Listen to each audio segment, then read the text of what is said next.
एक बार यीशु के पास एक धनवान व्यक्ति आया। One time, a very religious person came to the Lord. वो सब कुछ जो लॉ के अनुसार सब कुछ फॉलो करता था।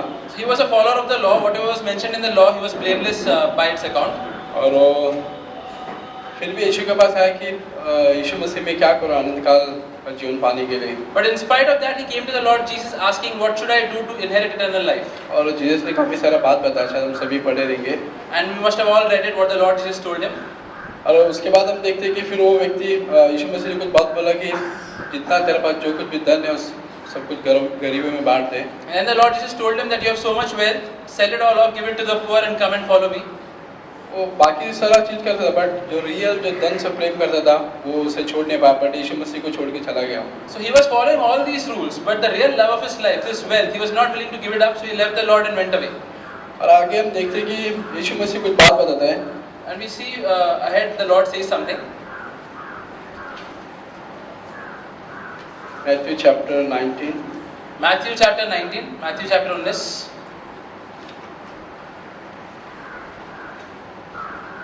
Uh, 23, 23, 23, verse 23. 19-23। तब यीशु ने अपने चेलों से कहा, मैं तुमसे सच कहता हूँ कि धनवान का स्वर्ग के राज्य में प्रवेश करना कठिन है। तुमसे फिर कहता हूँ कि परमेश्वर के राज्य में धनवान के प्रवेश करने से ऊँट का सुई के नाके में निकल जाना सहज है। ये वचन हम पढ़ने के बाद हम खुद भी इस वचन को सोच नहीं सकते कि यीशु मसीह ने किस तरह बात बोला कि एक सुई, सभी को पता है कि सुई और एक ऊँट उसके अंदर से निकल जाना, हम जब पढ़ते हैं हमको लगता है कि कितना मुश्किल है। When we look at this verse, we think it's so difficult that a camel can go through the eye of a needle, but it's impossible for a rich man to enter the kingdom of God. और 25 पढ़ना। Let's read verse 25. यह सुनकर चेलों ने बहुत चकित होकर कहा, फिर किसका उद्धार हो सकता है? हम देखते हैं कि यीशु मसीह ने चेले लोग बोले कि फिर किसका उद्धार हो सकता है, फिर कौन पापों से बच सकता है, किसका होएगा? So then we read what the disciples are saying. They're like, then who then can be saved? और आगे यीशु मसीह 26 में बताता है। And later the Lord speaks in verse 26. यीशु ने उनकी ओर देखकर कहा, मनुष्य से तो यह नहीं हो सकता, परंतु परमेश्वर से सब कुछ हो सकता है। हम यीशु मसीह ने पहले बात बोला कि ये मनुष्य से नहीं हो सकता। So the first thing that the Lord Jesus says, with man this is impossible. जैसा ब्रदर ने अभी शेयर किया, Just like brother shared right now, हम कितना सरमन सुनते हैं, that we listen to so many sermons, हम सोचते हैं कि हम करेंगे, we think that we will do it, पर हम नहीं करते कितने बार। but then we don't do it. और यीशु मसीह वही बात बोला And the Lord Jesus is saying the same thing, कि इंसान के लिए असंभव है, that it is impossible for man. But आगे बहुत अच्छा उसने बताया कि वो परमेश्वर के लिए पॉसिबल है। But later he says this beautiful thing that with God all things are possible. इसका मतलब है कि हम परमेश्वर यहाँ पर दिखाना चाह रहे हैं कि इतना चीज हम अभी तो टाइम के लिए सोचो, उस टाइम के लिए। So over here the Lord is saying that there are many things, let us think about them. सारा जो प्रॉब्लम तुम अभी इस टाइम पे लेके आओ कि मैं इस चीज को मैं मुश्किल है, मैं नहीं कर सकता हूँ। All the problems in our lives, all the circumstances that we feel are not possible for us to handle. और अगर इफिसियंस किताब में पढ़ोगे, And in the book of Ephesians we read, chapter 6, chapter 6, chapter 6, Ephesians chapter 6, Ephesians chapter 6.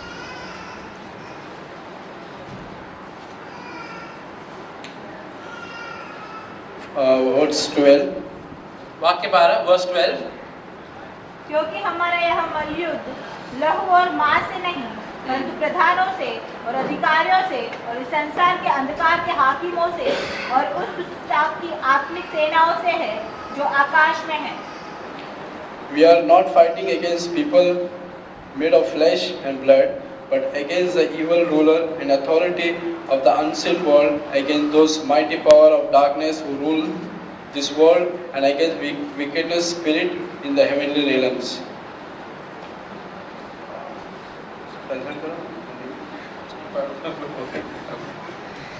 तो देखते कि Ephesians में लिखा है 6 में कि हमारा जो लड़ाई है हम अपने आप से या इससे नहीं कर सकते, बट वो लड़ाई सिर्फ परमेश्वर कर सकता है। वो लड़ाई और मांस का नहीं है कि हम किसी इंसान की जाके लड़ सकते हैं, बट वो स्पिरिट है।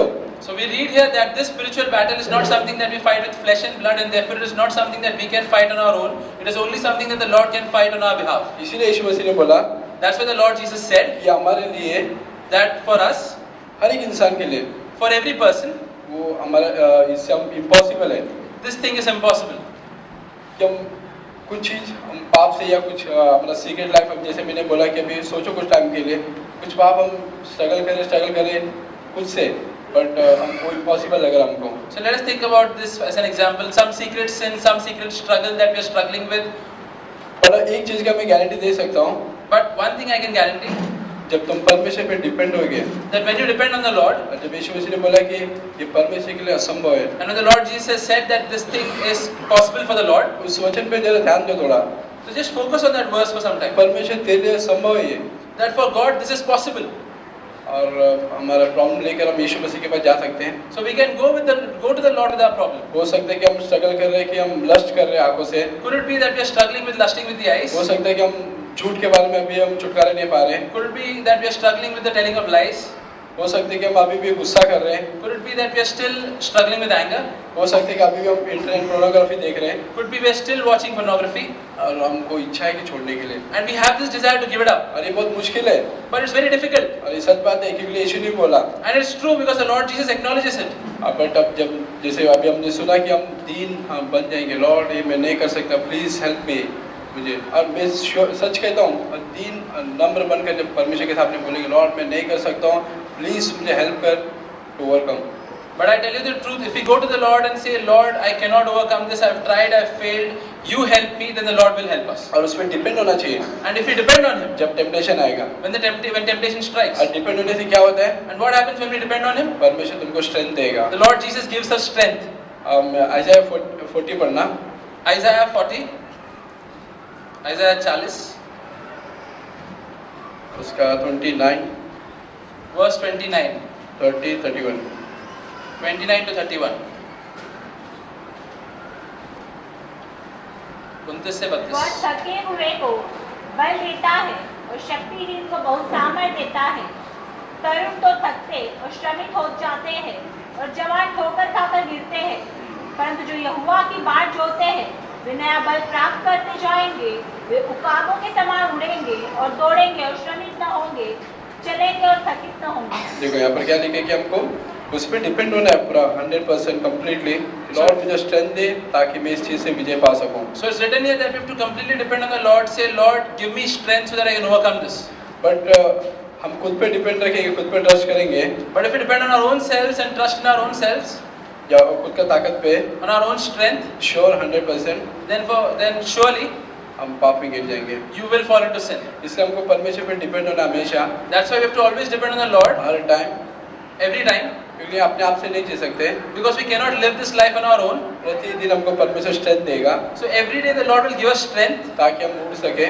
so that we can overcome. Proverbs chapter 3 verse 5 कहता है, Proverbs chapter 3 verse 5 says, Proverbs chapter 3 verse 5, तू अपनी समझ का सहारा न लेना, वरन संपूर्ण मन से यहोवा पर भरोसा रखना. क्या लिखा है कि अपना समझ का सहारा ना लेना, बट संपूर्ण मन से विद ऑल योर हार्ट परमेश्वर पे हमको डिपेंड रहना so है. it's written here that do not lean on your own understanding but trust in the Lord with all your heart. सो जो समझो कुछ टेम्पटेशन में गिर रहे हैं, कुछ परीक्षा में गिर रहे हैं. So let's assume we are falling into some trial. समझो एक बाजू से एक लड़की जा रही है, Say let's assume a girl is going, एक मॉडल जैसे लड़की जा रही है, a modern dress type of a girl, और हमको लग रहा है कि लड़की को देखे, and we are being tempted to look at that girl at that time, अब परमेश्वर तुम्हारे दिल में बता रहे कि मत देख, and the Lord is speaking to your heart at that time saying don't look. और जब तुम उसकी आवाज को सुनोगे, And when you listen to His voice, अरे मुश्किल है, कह रहे हो आपको टेम्प्ट हो रहा है कि देखो देखो, it's very difficult at that time. You're being tempted to look. और हमको इस टाइम उस टाइम को उसको याद करना चाहिए, Lord please help me. So at that time you have to remember, Lord, please help me. मैं नहीं कर सकता, I cannot do this on my own, मुझे ताकत दे. but give me strength. आज मैं सच कहता हूँ, And I tell you the truth, और रोज इस तरह जीव के डिपेंड होके if you do this every day, if you depend on Him every day, तुम विजय पाओगे इस चीज़ you से. will find victory. मैं ये अपने खुद के जीवन में देखा, I speak this from my own personal experience. परमेश्वर में जब डिपेंड होता है, That when I depend on the Lord, जैसे आइज़ाया में लिखा है, like it's written in वो Isaiah, हमको स्ट्रेंथ देता है He gives us strength eagle के जैसा उड़ने के लिए. that we can soar like eagles.